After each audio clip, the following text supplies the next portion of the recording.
Whatever you believe actually happened in Paris, one thing is very clear. The powers that be are going to try to use this event to expand wars, intensify domestic surveillance, and legislate away more of our rights. This is not speculation. They've already started in France, in the UK, at the EU level, in the US, and they are going to attempt to push this on a global scale, all nicely coordinated to ride the wave of outrage that followed the attacks. If you want a glimpse at just how far they want to take this, look at France. In France, they are already dealing out serious prison sentences to anyone caught saying anything that could be interpreted as supporting terrorism. Does questioning the official story count as supporting terrorism? Where do you draw the line? Who decides?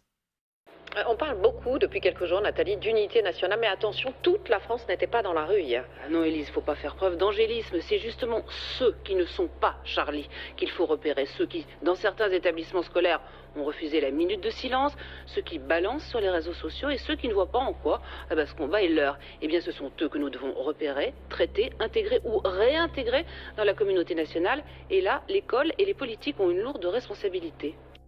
Oh, so you don't actually have to even support terrorism. Just disagreeing is enough. Come on, humanity. Do you really want to learn this lesson the hard way? Again? They are playing you people. Problem, reaction, solution. It's the oldest trick in the book. With so much riding on this story, obviously there are those who have a vested interest in preventing evidence that contradicts the official narrative from reaching the public. On January 10th, we uploaded a video entitled Charlie Hebdo Shootings Censored Video. Within 24 hours, it had over 1 million views. Then, the video was age restricted and removed from most listings, in spite of the fact that it depicted no blood, no gore, no graphic violence of any kind.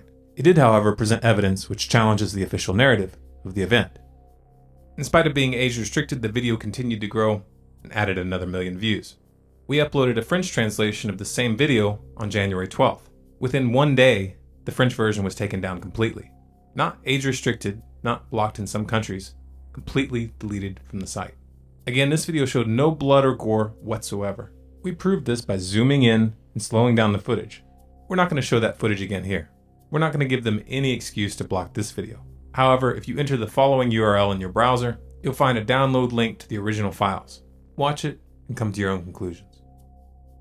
Of course, there's much more at stake here than our little video, or even the Charlie Hebdo event itself. The internet as a whole poses a threat to the ruling class, because in its current form, ideas cannot be fully controlled. The internet in its current form makes it very hard for them to hide their corruption, their wars of aggression, and their covert operations, and that makes it hard to govern. They intend to change that, for your security, of course.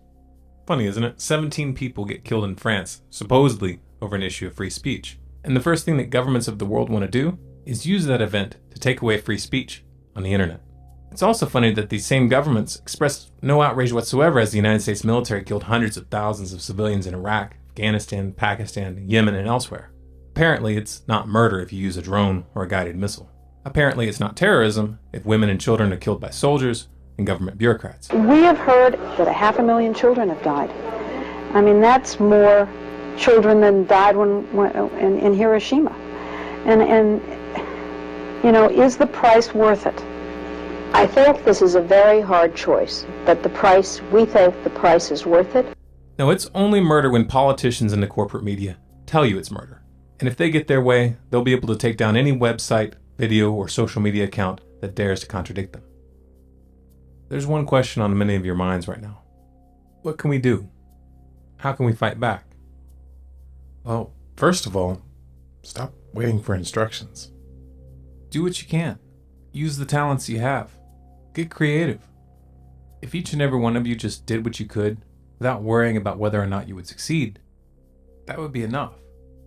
Remember, these politicians don't have any real power. They just have your obedience. Even their enforcement arms, the police and the military, are really just structured obedience.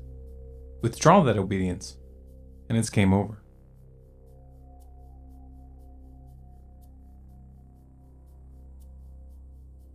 If this message resonates with you, spread it.